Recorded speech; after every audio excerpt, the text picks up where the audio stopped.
नमस्कार विद्यार्थी मित्रांनो, ऑप्टिक्सच्या 16व्या भागामध्ये मी तुमचं स्वागत करतोय। 15 भागांचा प्रवास होता होता आता शेवटी आलोय। आपण या टॉपिकच्या शेवटी या अर्थानं आलोय। काय गणितं घ्यायची आहेत, काही MCQs घ्यायचे आहेत, या सगळ्यांचा विचार आपण या असणाऱ्या ऑनलाईनमधनं का असं आपण करणार आहे। मुळात खरं तर इतका मोठा सगळा प्रवास होत असताना मी इतकं सिस्टमॅटिकली तुम्हाला ते घेत चाललोय की जेणेकरून तुम्हाला त्या असणाऱ्या लाईट सेक्शनला डोक्यामध्ये बसवता येईल। कारण अवघड असणाऱ्या टॉपिकला सोपं करणं फिजिक्स इतकं सोपं नव्हतं आणि ते सोपं करतोय मी काय करतोय, दोन्ही असणाऱ्या मीडियमच्या विद्यार्थ्यांचा विचार केला। कदाचित तो मराठी मीडियमचा असेल, कदाचित तो सेमीचा असेल। या सगळ्यांचा विचार करत करत करत त्या ठिकाणी तिथं असणारा तो जो टॉपिक आहे त्या टॉपिकला आपण पुढे घेतलं आणि आज या टॉपिकचा विचार करायचा झाला तर यातलं एक असं आर्टिकल आहे की ज्याच्यावरचे हमखास मल्टिपल चॉईस क्वेश्चन आपल्याला त्या असणाऱ्या CET मध्ये दिसतात। काय केलं बघा, मी ऑप्टिकल इन्स्ट्रुमेंट्स नावानं त्या ठिकाणी तिथं असणारा तो जो टॉपिक आहे त्याचं आर्टिकल लिहिलंय। मुळात खरं तर ऑप्टिकल इन्स्ट्रुमेंटचा अर्थ काय आहे, मला जर समजा हातावरच्या बारक्या रेषा बघायच्या असतील तर मला एक ऑप्टिकल इन्स्ट्रुमेंट वापरावं लागेल। पण मला जर समजा कांद्याची पेशी बघायची असेल तर त्याचा वापर नाही करून चालत ना, साधं भिंग वापरून चालणारच नाही, मला साधं लेन्स वापरता नाही येणार, मला मायक्रोस्कोप वापरावं लागेल। मला वाटलं काय नाही बाबा, आता त्या ठिकाणी तिथं असणारा तो जो मंगळ आहे त्या मंगळाचा रंग खरंच तांबूस आहे का ते बघावं। तर आता मला साधी लेन्स वापरून पण नाही चालणार, मायक्रोस्कोप वापरून पण नाही चालणार, मग मला टेलिस्कोप वापरावं लागेल। याचा अर्थ असा झाला, अगदी बारीक एखादी गोष्ट जर बघायची झाली तर मला साधं लेन्स वापरता येईल। जर मला त्याला मॅग्निफाईंग म्हणतात खरं किंवा मॅग्निफायर म्हणतात, जर मला त्या ठिकाणी तिथं असणाऱ्या त्या पेशीचा वापर करायचा आहे, त्याचा विचार करायचा, त्याचा अभ्यास करायचा आहे, केंद्रक बघायचा आहे मला, अमिबा बघायचा आहे मला, तर मला कंपाऊंड मायक्रोस्कोप वापरावा लागेल। शक्यतो पॅथ लॅबमध्ये आपल्याला जो मायक्रोस्कोप दिसतो तो खरं तर कंपाऊंड मायक्रोस्कोप असतो। पण मला त्या मायक्रोस्कोपला घेऊन आकाशातले चंद्र तारे ग्रह तारे नाही ना बघता येत, मला ते मोठीच्या मोठी टेलिस्कोप वापरावं लागेल। ही जी सगळी इन्स्ट्रुमेंट्स आहेत त्यांना ज्या कुठल्या नावानं ओळखतात ते जे नाव आहे ते म्हणजे ऑप्टिकल इन्स्ट्रुमेंट्स। पण आता काय झाले, तुम्हाला असणाऱ्या या सिलेबसला काय भाग डिडक्ट केलाय तो बाजूला केलाय आणि तशा त्या असणाऱ्या डिडक्शनचा विचार करून आपण या असणाऱ्या टॉपिकमधल्या या असणाऱ्या लेक्चरला बघतोय। ज्याची गरज आहे अशा काय कॉन्सेप्टला मी तुम्हाला शिकवलंयच, पण जो भाग या ठिकाणी इथं असणाऱ्या मग भविष्यात वाटलं कधी CETला नीटला आपण वेगळं घेऊ ना ते, त्यामुळे आपण काय करायचं, या ठिकाणी तिथं असणाऱ्या त्या आर्टिकलचा विचार करत असताना जे गरजेचं आहे जे कट झाले ते घेतोयच, पण ॲक्च्युली त्या ठिकाणी विचार करत असताना जे गरजेचं नाही, सध्या तरी गरजेचं नाही, ज्याचा वापर मी पुढे कुठं फारसा नाही करणार आहे, अशा काय आर्टिकलला आपण कट करतोय। त्यामुळे आता नीट लक्षात ठेवायचं आहे, टेलिस्कोप नावाचं जे आर्टिकल आहे ते आर्टिकल आपण शिकवणार नाही आहोत। आपल्याला फक्त विचार कुठला करायचा आहे, दोनच ऑप्टिकल इन्स्ट्रुमेंटचा विचार करायचा आहे। त्यातलं पहिलं जे आहे ते म्हणजे त्या ठिकाणी असणारा सिंपल मायक्रोस्कोप आणि दुसरं जे आहे ते म्हणजे कंपाऊंड मायक्रोस्कोप।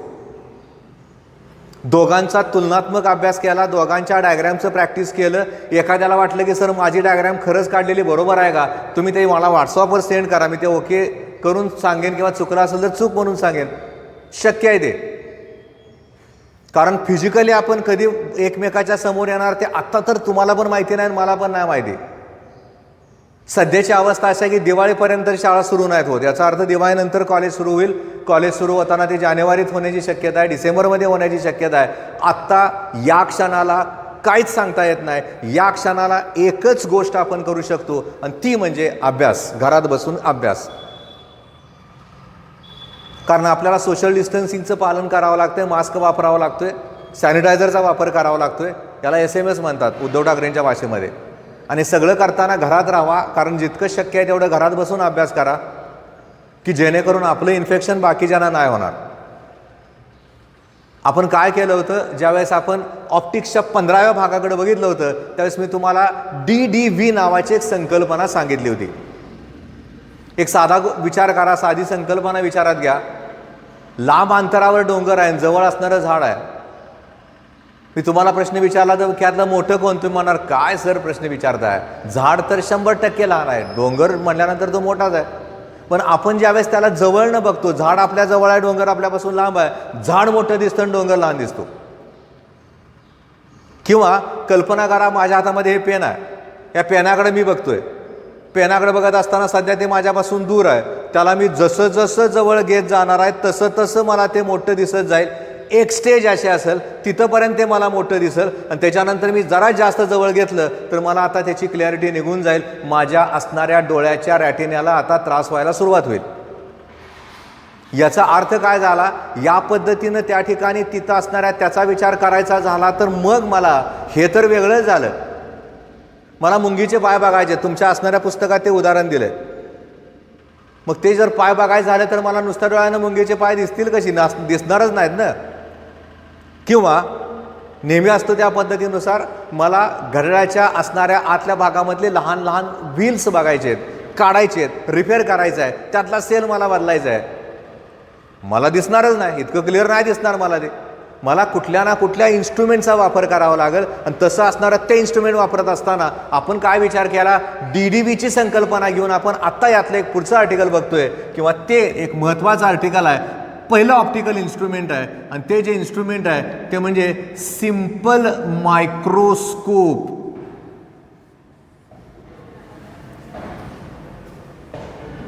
सगळ्यात महत्त्वाची संकल्पना काय आहे, DDV म्हणजे काय ते आपण बघितलं होतं. वाटलं तर मी तुम्हाला तात्पुरतं परत एकदा सांगतो. The minimum distance between object and unaided I so that object can clearly seen without causing strain to the eye. असणारी वस्तू, असणारा ऑब्जेक्ट, असणारा डोळ्याचा रॅटिना याच्यामधलं कमीत कमी अंतर की जेणेकरून आपल्याला त्या ठिकाणी तिथं असणारा तो जो ऑब्जेक्ट आहे तो आपल्या डोळ्याला कसल्याही प्रकारचा ताण न येता जर क्लिअर दिसत असेल तर त्या ठिकाणी तिथं असणारं ते जे अंतर आहे त्याला डिस्टन्स ऑफ डिस्टिंक्ट विजन या नावानं ओळखतात, म्हणजे DDV या नावानं ओळखतात. 25 सेंटीमीटर हे स्टँडर्ड अंतर आहे. ज्याच्या डोळ्याला त्रास होतो, ज्याला डोळ्याला ते जाणवतं त्याला तो चष्मा वापरावा लागतो, तो नंतरचा भाग झाला. अनएडेड आयचा अर्थ आपल्या डोळ्यावर कसल्याही प्रकारचं ऑप्टिकल इन्स्ट्रुमेंट वापरलेलं नसताना जर समजा त्या ठिकाणी तिथं असणारा तो जो ऑब्जेक्ट आहे तो आपल्याला क्लिअर दिसत असेल तर तिथं असणारं ते जे अंतर आहे त्याला DDV या नावानं ओळखतात. याच संकल्पनेचा आधार घेऊन आपण यातलं पुढचं आर्टिकल बघतोय, सिंपल मायक्रोस्कोप.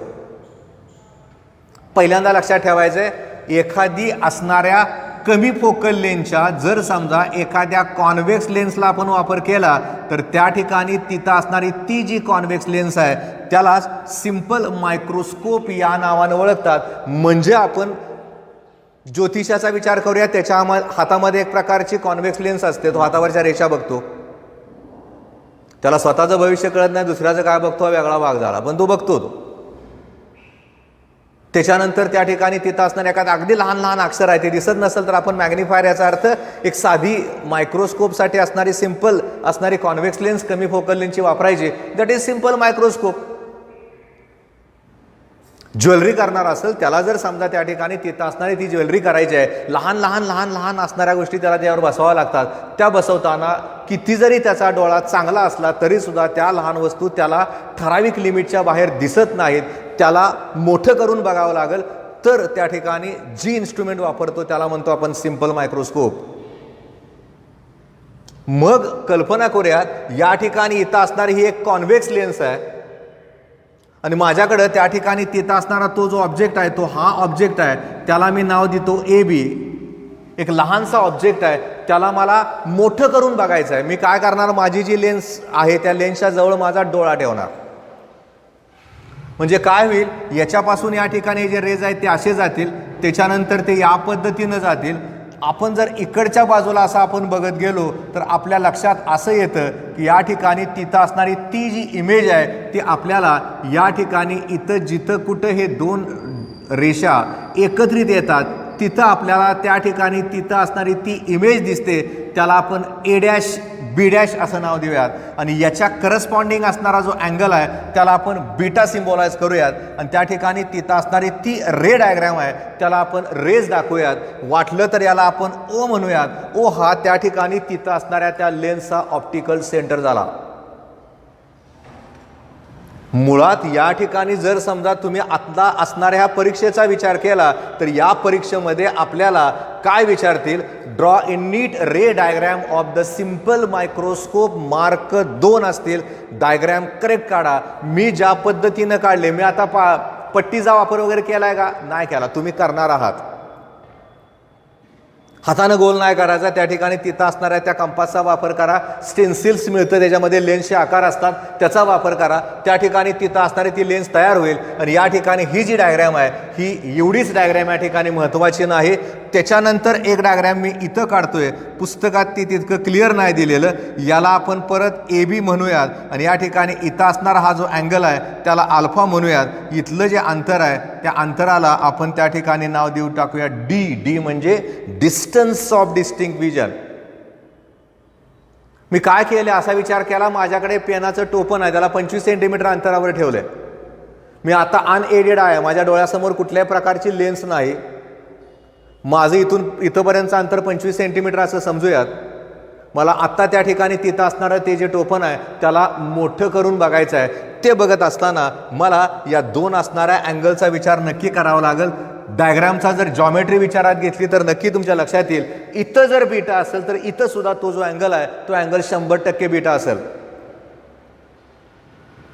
आपल्याला सिंपल मायक्रोस्कोपचा अभ्यास करायचा आहे. सिंपल मायक्रोस्कोपचा अभ्यास करताना सगळ्यात महत्त्वाचं काय आहे याच्यात, तर आपण त्या ठिकाणी तिथं असणाऱ्या त्या मायक्रोस्कोपच्या सहाय्यानं, लेन्सच्या सहाय्यानं असणाऱ्या ऑब्जेक्टला आपण किती प्रमाणात मोठं करून बघू शकतो, ते मोठं करून बघायची जी ताकद आहे त्या ताकदीला ज्या कुठल्या नावानं ओळखतात ते जे नाव आहे त्याला म्हणतात मॅग्निफाईंग पॉवर.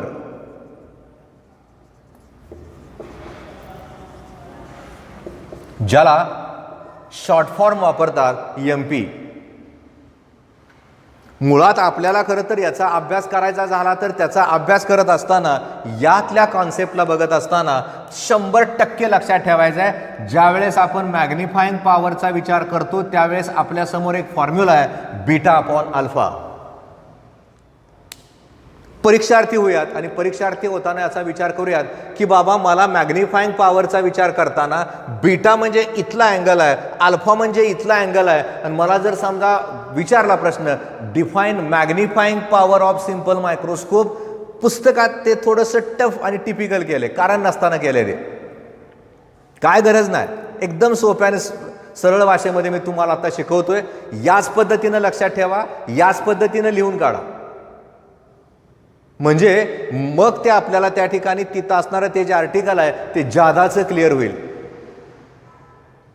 मग काय करणार आपण याला, पहिलं वाक्य लक्षात ठेवायचं आहे, magnifying power of simple microscope is defined as it is the ratio of angle subtended at the eye by the image, angle subtended at the eye by the image to the angle subtended at the eye by the object when object is placed at distance of distinct vision.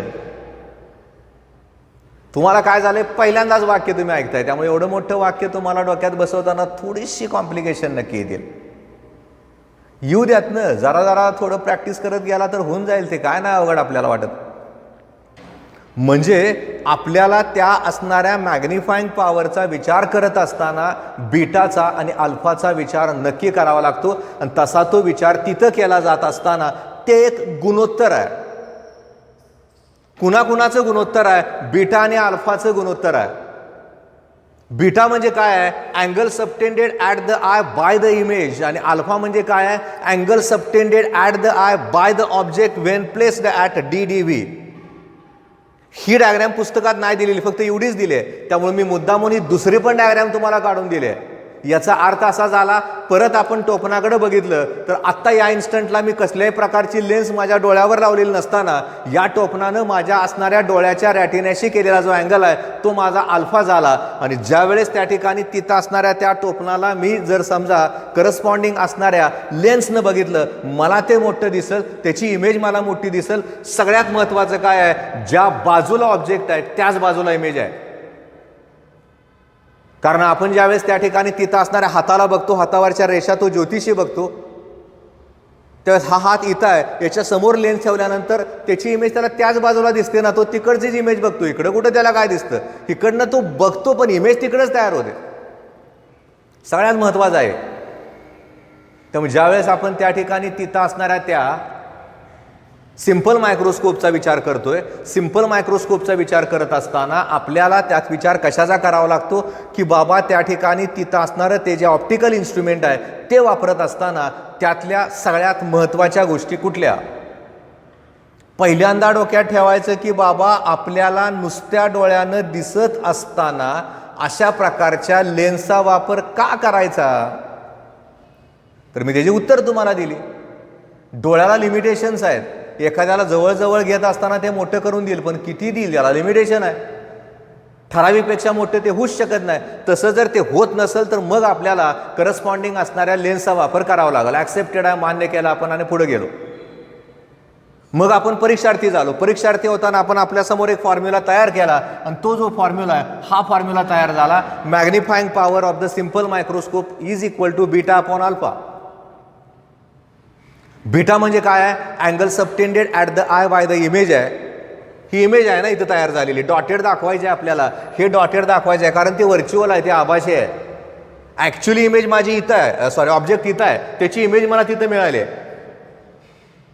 त्यामुळे कुठं continuous line दाखवायची आणि कुठं dotted line दाखवायची आपल्याला कळावं लागेल. तसं ते कळत असताना ह्या संकल्पनेला नक्की 100% आपल्याला वापरायचं आहे. आणि तसं वापरताना परत लक्षात ठेवायचं आहे, पहिल्यांदा विचार करायचा आहे एखादा आर्टिकल आपण शिकत असताना ते शिकायचं आहे कसं. मुळात आत्ताचा या इन्स्टंटला विचार करायचा झाला तर आपल्याला दोनच ऑप्टिकल इन्स्ट्रुमेंटचा विचार करायचा आहे. त्यातलं पहिलं जे ऑप्टिकल इन्स्ट्रुमेंट आहे ते म्हणजे त्या ठिकाणी तिथं असणारं सिंपल मायक्रोस्कोप आणि नंतर विचार करायचा आहे तो म्हणजे कंपाऊंड मायक्रोस्कोप. हे दोन झाल्यानंतर मग आपण न्यूमेरिकलकडेच वळतोय. त्याच्यानंतर पुढचा भाग न्यूमेरिकलचा आहे. पण न्यूमेरिकलचा विचार करत असताना परत सीईटीचा विचार करताना मला तुम्हाला सगळ्यालाच कळावं लागतं एक्झॅक्टली काय आहे ते. त्यामुळे या ठिकाणी वाक्य लक्षात ठेवायचं, फॉर्म्युला लक्षात ठेवायचं आहे. वाक्य वाटलं तर मी अजून एकदा रिपीट करतोय, मुद्दामून करतोय, ते महत्त्वाचं वाक्य आहे. हे वाक्य पाठ झालं का पुढचं वाक्य कंपाऊंडचं नक्की येतं. उलट माझ्या समोर असता तर तुम्हीच म्हटलं असता की सर झटक्यात सांगतो आम्ही, सोपं आहे ते वाक्य. मुळात बीटा कुठला आहे, अल्फा कुठला सिम्बॉल आहे हे नक्की लक्षात ठेवा. म्हणजे मला परत एकदा ते वाक्य करायचं झालं तर magnifying power of the simple microscope is defined as it is the ratio of angle subtended at the eye by the image to the angle subtended at the eye by the object when object is placed at DDV. हे तिथं लिहावंच लागतं, एवढं लक्षात ठेवायचं. आता हे सगळं करताना मग आपण असा विचार करूयात की बाबा बीटा अपॉन अल्फा करायचा आहे. आणि असं करताना मी जर समजा या ठिकाणचं अंतर सिम्बॉलाइज करायचं ठरवलं, ऑब्जेक्ट डिस्टन्स आहे, ऑब्जेक्ट डिस्टन्सला सिम्बॉल कुठला, करेक्ट आहे यूच. त्यामुळे या ठिकाणी तिथं असणारा तो जो सिम्बॉल आहे तो आपल्याला यू वापरावा लागेल आणि करस्पॉन्डिंग असणारा हा जो सिम्बॉल आहे त्याला व्ही वापरावा लागेल. कारण इमेज डिस्टन्सला आपण व्ही वापरतोय, 100% आपल्याला माहिती आहे ते. त्यामुळे परत एकदा डायग्रॅमॅटिकली रिप्रेझेंटेशन करत असताना रे डायग्रॅम हा सगळ्यात महत्त्वाचा भाग लाईट सेक्शनला असतो. आणि तशा असणाऱ्या त्या ज्या डायग्रॅम्स आहेत त्या व्यवस्थित काढायचा प्रयत्न करायचा, प्रॅक्टिस करा, जमतंय ते आपल्याला. त्यामुळे पहिल्यांदा लक्षात ठेवायचं आहे मॅग्निफाईंग पॉवरचा विचार करताना बीटा अपॉन अल्फा. आणि असा विचार करताना आता आपण काय करूयात, या असणाऱ्या एवढ्याच ट्रायंगलचा विचार करूयात आणि याच्यावर आपण काय तर लिहूयात. कसं ते बघा. समजा मी इथं लिहायचं ठरवलं tan beta is equal to आणि tan alpha is equal to, थोडंसं फिजिक्स आणि थोडंसं मॅथमॅटिक्स. टॅन बीटाचा अर्थ काय आहे? समोरची बाजू भागिले लगतची बाजू. माहिती आहे ना आपल्याला, ते शिकवले तुमच्या शिक्षकांनी तुम्हाला हायस्कूल लेवलला. ही समोरची बाजू, हे अंतर काय चालतंय ना. आता समोरच्या बाजूचा विचार करायचा झाला तर इथं विचार मला करता येतो A dash B dash upon या ठिकाणी असणारं जे अंतर आहे त्या अंतराला आपण ओ बी डॅश म्हणूयात, किंवा असं जरी म्हटलं तरी चालतंय ए बी अपॉन यू. काय फरक पडतो त्यावर? कारण हा अँगल बीटा आहे, हा अँगल बीटा आहे, याच्याशी याच्याशी केलेला कोण तोच आहे ना. अंतर बदलली का करस्पॉन्डिंग असणारे किंमत बदलते.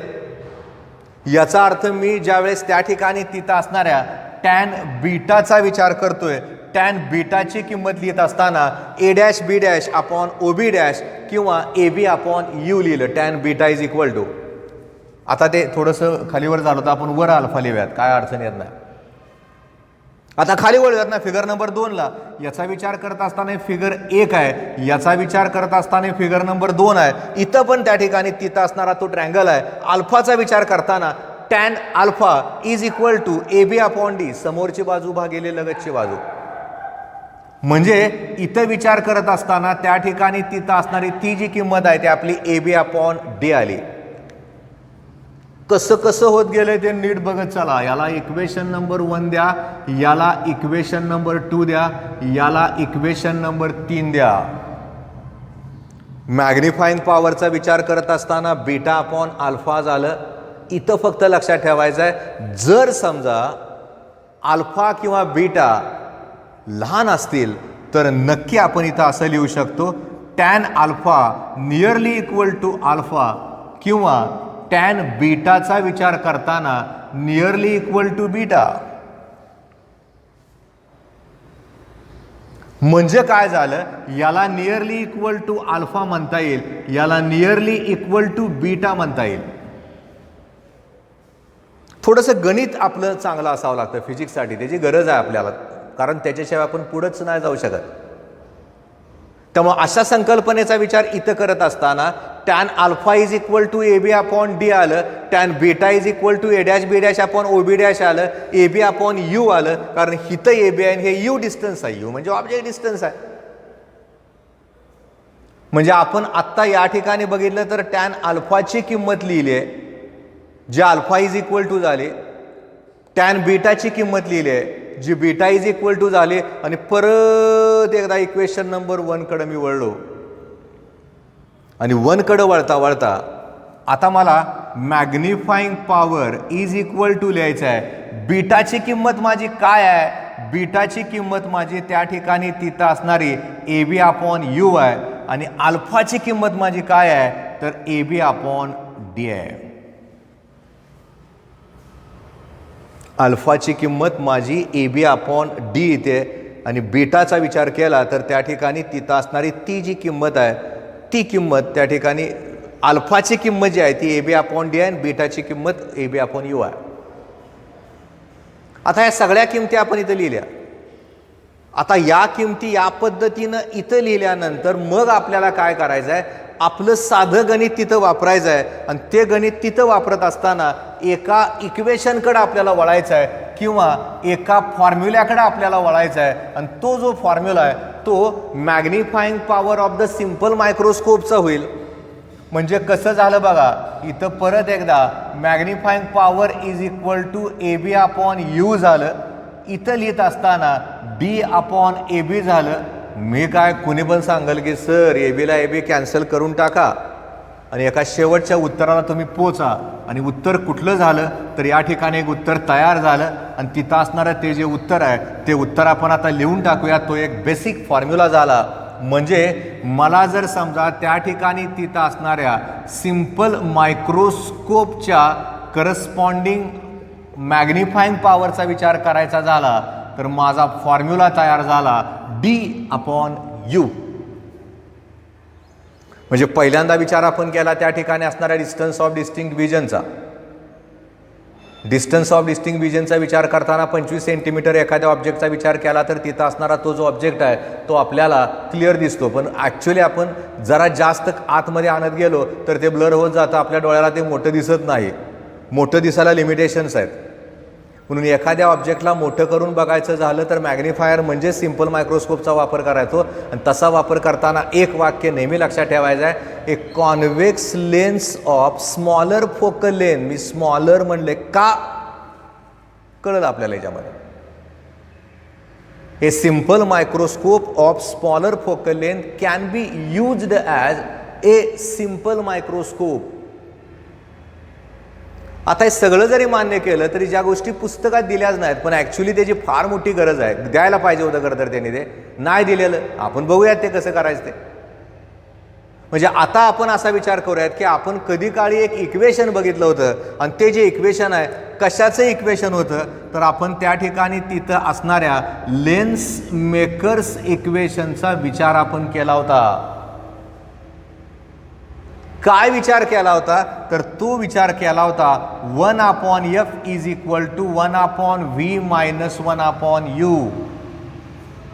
याला वाटलं तर आता मी तात्पुरतं परत याच्यासाठी म्हणून एक वेगळं इक्वेशन लिहितो, कारण याच्या कंडिशन्स बघायच्यात आपल्याला. आपलं मागचं आर्टिकल तेवढंच झालं, ते तिथंपर्यंतच बघायचं. काय बघायचं समजा तुम्हाला विचारला प्रश्न 11वीच्या परीक्षेमध्ये, define magnifying power of the simple microscope. असा प्रश्न त्यांनी विचारला तर पहिल्यांदा एक फॉर्म्युला डोक्यातच ठेवायचा, मॅग्निफाईंग पॉवर म्हणजे बीटा अपॉन अल्फा. बसलं डोक्यात, क्लिक झालं, फायनल झालं. आता काय त्याच्यावरनं वाक्य तयार करायचं आहे. कसं झालं वाक्य आपलं, magnifying power of the simple microscope is defined as it is the ratio of angle subtended at the eye by the image to the angle subtended at the eye by the object when object is placed at DV. Final झालं, beta upon alpha झालं. मग आपण ट्रँगलचा विचार केला, बेटा म्हणजे काय ते बघितलं, अल्फा म्हणजे काय ते बघितलं. बीटाचा विचार करताना त्या ठिकाणी तिथं असणारं AB अपॉन U झालं, A' अपॉन V झालं. पण आपण फक्त AB अपॉन Uचा विचार केला आणि अल्फाचा विचार करताना ही डायग्रॅम खाली पुस्तकात नसताना आपण तयार केली. हा एक ट्रँगल तयार झाला. इथं हा ऑब्जेक्ट आहे, इथं खरं तर त्या ठिकाणी तिथं असणारा तो आपला डोळा आहे. आपण या ठिकाणी विचार करतोय डोळ्याचा. डोळ्यापासून या ठिकाणी असणारं जे अंतर आहे, ज्या अंतरावर आपण त्या ठिकाणी तिथं असणाऱ्या त्या ऑब्जेक्टला क्लिअरली बघू शकतो, ते जे अंतर आहे ते म्हणजे DDV झालं. आणि त्या ठिकाणी तिथं असणारे ते फिगर तयार झाले. मग आपण विचार केला बीटा आणि अल्फा, टॅनचा विचार केला, टॅन बीटाचा विचार करताना AB अपॉन Uचा विचार केला, टॅन अल्फाचा विचार करताना AB अपॉन Dचा विचार किंवा मॅग्निफाईंग पॉवरचा विचार करताना बीटा अपॉन अल्फा घेतलं, AB upon U into D upon AB केलं, ABला AB कॅन्सल केलं, D अपॉन U झालं. हे एक आपलं लेन्सच्या करस्पॉन्डिंग असणाऱ्या त्या बेसिक फॉर्म्युल्याचा विचार करून मॅग्निफाईंग पॉवरचं मॅथमॅटिकल रिलेशन झालं. पण हाच फॉर्म्युला फायनल आहे का? याच्यावरनं गणित सगळे सुटतात का? नाही सुटत. मला काय करावं लागतं, लेन्स मेकर्स इक्वेशनचा विचार करावा लागतो. तसा विचार तिथं केला जात असताना काय आहे, 1/f is equal to 1/v minus 1/u. परत डायग्रॅमकडे बघूयात. इकडंच V आहे आणि इकडंच U आहे. कधी काळी आपण ज्यावेळेस कार्टेशियन साइन कन्व्हेन्शन नावाचं आर्टिकल बघितलं होतं, त्यातलं पहिलं वाक्य होतं distances are always measured from optical centre of the lens. मान्य केला आपण. Distances which are in the opposite direction of the incident ray, प्रकाश किरण असा चालला आणि अंतर आपण असं मोजतोय, are always taken as a negative. विरुद्ध दिशेला जर समजा त्या ठिकाणी तिथं असणारी ते अंतर असतील तर तिथं असणारे ते जे डिस्टन्सेस आहेत त्याला निगेटिव्ह साईन द्यावं लागेल. याचा अर्थ असा झाला, मी जर समजा त्या ठिकाणी तिथं असणाऱ्या साइन कन्व्हेन्शनचा विचार जर केला तर माझ्या लक्षात येतं की बाबा त्या ठिकाणी तिथं असणारं V सुद्धा निगेटिव्ह आहे आणि करस्पॉन्डिंग U सुद्धा निगेटिव्ह आहे. दोन्ही निगेटिव्ह आहे. जर समजा त्या ठिकाणी तिथं असणारं V पण निगेटिव्ह आहे, U पण निगेटिव्ह आहे, माझ्याकडचं इक्वेशन असं आहे, याचा विचार जर मी इथं केला तर इथं 1/f झालं, 1/v ला मायनस चिन्ह दिलं, इथं 1/u ला मायनस मायनस प्लस झालं. सरळच आहे ना. इथं मायनस झालं, हे प्लस झालं, या ठिकाणी एक इक्वेशन तयार झालं. तुम्ही म्हणाल सर कशासाठी हे इक्वेशन लिहिताय? आपल्याला वेगवेगळ्या कंडिशनचा विचार करून त्या ठिकाणी तिथं असणाऱ्या त्या फॉर्म्युल्याला तयार करायचं आहे. नक्की लक्षात ठेवा. आता 1/f इज इक्वल टू आत्ताचं जे रिलेशन आहे ते आपण आपल्या पद्धतीनं पण लिहू शकतो ना. मायनसला इकडे घेऊयात, प्लस झालं, 1/v झालं आणि 1/u ला तसंच ठेवलं. फार वेगळं काय मी केलंच नाही. 1/u तसंच ठेवलं, फक्त मायनस इकडं घेतल्यामुळं प्लस झालं, 1/f प्लस 1/v झालं. आता मी त्याच्यानंतरच्या स्टेपचा विचार करताना सगळीकडं डीनं गुणून घेतो. तसं जर तिथं गुणलं तर माझं इक्वेशन तयार झालं असं, d/f plus d/v is equal to d/u. मग डोक्यात आलं पाहिजे हितच लिहिलंय की मी, तो फॉर्म्युला तर माझा तसाच आहे. म्हणजे तसा असणारा तो जो फॉर्म्युला आहे त्या फॉर्म्युल्याला जर समजा आता आपल्याला या ठिकाणी इथं असणाऱ्या इक्वेशनमध्ये रूपांतर करायचं झालं तर d/u म्हणजे काय आहे? अरे मॅग्निफाईंग पॉवर आहे.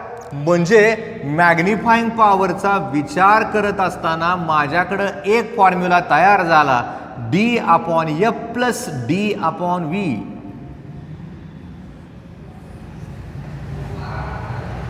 पहिला फॉर्म्युला तर फळ्यावर लिहिला मी d/u चा. दुसरा फॉर्म्युला पण मी लिहून टाकला, magnifying power is equal to d/f plus d/v लिहिलं. कारण d/u म्हणजे माझं मॅग्निफाईंग पॉवर झालं, मॅग्निफाईंग पॉवरचं उत्तर तयार झालं d/f प्लस d/v. अशी उत्तरं इथं येत असताना मग आपल्याला याच्यामध्ये सुद्धा काय कंडिशनचा विचार करून तिथं असणारे ते फॉर्म्युले तयार करायचे, ते फॉर्म्युले लिहायचे, ते पण आपण बघूयात. आणि तसं ते बघत असताना मी परत एकदा काय करतो, मगाशी जे मी केले ते तात्पुरतं पुसून टाकतो. कारण आता मला याची गरज नाही, ज्याची गरज आहे तेवढंच मी ठेवतो. त्यामुळे हा जो व्हाईट बोर्ड आहे या व्हाईट बोर्डला आता मी या ठिकाणी क्लिअर करून घेतोय आणि ह्या असणाऱ्या इक्वेशनला मी तसंच ठेवतो. दोन कंडिशनचा विचार आपल्याला करायचा आहे आणि तशा त्या दोन कंडिशनचा विचार करताना पहिल्या केसचा विचार करूयात. कसा विचार करूयात?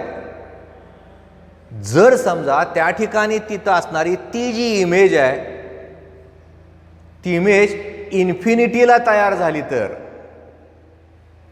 म्हणजे पहिल्या कंडिशनचा विचार करत असताना आपण असं लिहूयात, असा विचार करूया की बाबा Wien image is formed at infinity, प्रचंड लांब अंतरावर प्रतिमा तयार झाली. मग परत ह्या इक्वेशनकडे मी वळलो, magnifying power is equal to d/f plus d/v आहे. तयार होणारी जी माझी इमेज आहे ती इन्फिनिटीला तयार झाली. जर तशी तयार झाली तर 100% आपल्याला माहिती आहे v ची किंमत माझी इन्फिनिटी झाली आणि तशी जर ती इन्फिनिटी झाली तर magnifying power is equal to d/f हे उत्तर झालं. कारण v च्या ठिकाणी मी इन्फिनिटी ठेवली तर मग मात्र त्या ठिकाणी कुठल्याही संख्येला इन्फिनिटीनं भागला असता येणारं उत्तर 0 येतं. हे एक उत्तर तयार झालं. हा एक फॉर्म्युला तयार झाला. कधीसाठी तयार झाला?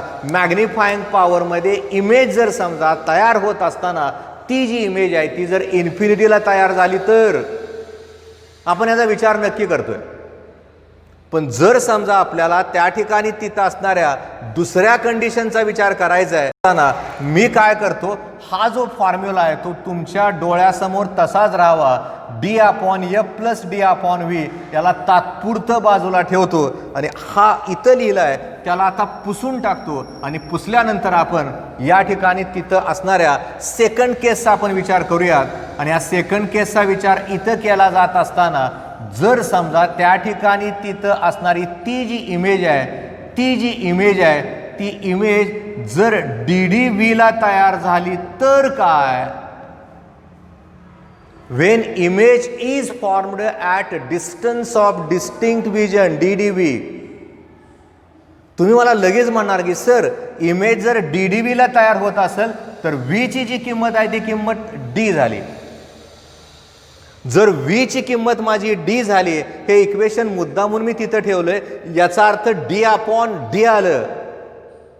डी अपॉन डीचं उत्तर 1 येणार हे तुम्हाला माहिती आहे. त्यामुळे या ठिकाणी अजून एक फॉर्म्युला मॅग्निफाईंग पॉवरचा तयार झाला आणि तो जो फॉर्म्युला आहे तो झाला 1 प्लस डी अपॉन एफ.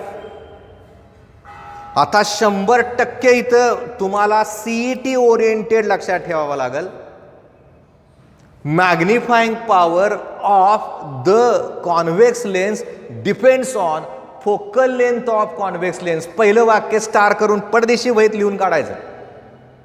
दुसरं वाक्य magnifying power of the simple microscope is inversely proportional to the focal length. तयार झालं दुसरं वाक्य स्टार करून लिहून टाकलं. तिसरं वाक्य for smaller focal length magnifying power of the simple microscope is large. ती मोठी असणार आहे ते पण लिहून टाकायचं.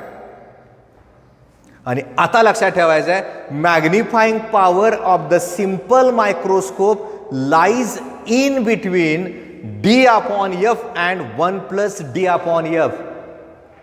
असणाऱ्या सिंपल मायक्रोस्कोपची मॅग्निफाईंग पॉवर जी आहे ती डी अपॉन एफ आणि 1 प्लस डी अपॉन एफ या दोन किमतीमध्ये असते. याचा अर्थ असा झाला magnifying power of the simple microscope is maximum when image is formed at distance of distinct vision. तयार होणारी जी इमेज आहे ती जर DDVला तयार झाली तर मॅग्निफाईंग पॉवर सिंपल मायक्रोस्कोपची जादा असेल and magnifying power of the simple microscope is minimum when image is formed at infinity. तयार होणारी जी इमेज आहे ती जर समजा इन्फिनिटीला तयार झाली तर तिथं असणारी ती जी मॅग्निफाईंग पॉवर आहे ती मॅग्निफाईंग पॉवर नक्कीच त्या ठिकाणी कमी असेल. त्यामुळे आपण काय केलं बघा पहिला फॉर्म्युला आपण लिहून टाकला मॅग्निफाईंग पॉवरचा डी अपॉन यू डोक्यात ठेवायचा. दुसरा फॉर्म्युला मॅग्निफाईंग पॉवरचा D upon F plus D upon V. F म्हणजे फोकल लेंथ, व्ही म्हणजे इमेज डिस्टन्स, यू म्हणजे ऑब्जेक्ट डिस्टन्स. पुढं लिहून टाकायचं जर तयार होणारी जी इमेज आहे ती जर इन्फिनिटीला तयार झाली व्हीची किंमत इन्फिनिटी झाली कुठल्याही संख्येला इन्फिनिटीनं भागला असता येणारं उत्तर 0 झालं. फॉर्म्युला तयार झाला डी अपॉन एफ. जर तयार होणारी जी इमेज आहे ती जर समजा DDVला तयार झाली तर व्हीची किंमत माझी डी झाली. व्हीची किंमत जर डी झाली तर डी अपॉन डीचं उत्तर 1 आलं. फॉर्म्युला तयार झाला 1 प्लस डी अपॉन एफ. म्हणजेच मॅग्निफाईंग पॉवर जी आहे ती डी अपॉन एफ आणि 1 प्लस डी अपॉन एफ या दोघांच्या मध्ये असेल. हे एक या टॉपिकमधलं एक ऑप्टिकल इन्स्ट्रुमेंट झालं जे सगळ्यात महत्त्वाचं आहे. याच्यानंतरचं पण आपण त्या ठिकाणी बघतोय आणि मग गणिताला सुरुवात करतोय आपण. त्यामुळे तुम्हाला सगळं जे लेक्चर्स आहेत ते लेक्चर तुमच्याकडे आहेत तुम्हाला मिळत आहेत. ते लेक्चर प्रत्येक लेक्चर त्याचा सिक्वेन्शियल बघा 16वं लेक्चर 16 तास शिकल्यासारखं झालो आपण. म्हणजे 16 वेळा आपण कॉलेजमध्ये त्या तासाला बसल्यासारखं झालं. सलग बसल्यासारखं झालं. सलग तो टॉपिक झाला. लिहून तर देताना आपण मध्ये कुठं थांबतच नाही. त्यामुळे प्रचंड तुमच्या डोक्यामध्ये त्या ठिकाणी बसवायचा प्रयत्न आम्ही करतोय. जेवढं शक्य आहे तेवढं तुम्हाला चांगलं द्यायचा प्रयत्न करतोय. त्यामुळे हे आर्टिकल याच पद्धतीनं बघायचं, लिहून काढायचं, स्लो मोशनमध्ये बघा, डायग्रॅमचं नीट प्रॅक्टिस करून घ्या. डायग्रॅम जर झाली तुमची व्यवस्थित तर तुम्हाला परीक्षेमध्ये काढता येईल. डायग्रॅमचा वापर आपल्याला CETमध्ये करावा लागत नाही. त्याचा अर्थ फक्त समजून घ्यायचा. त्याचं इम्प्लिमेंटेशन आहे ते बेसिक आहे ना. माझं बेसिक क्लिअर झालं तर मला CET JEE नीट कुठलंही येतं. तेवढं नक्की लक्षात ठेवायचं आहे. त्यामुळे आज आपण या ठिकाणी या असणाऱ्या 16व्या नंबरच्या लेक्चरला इथंच थांबतोय. याच्यानंतर 17व्या असणारं जे लेक्चर आहे त्या लेक्चरसाठी आपण परत एकत्रित येतोय.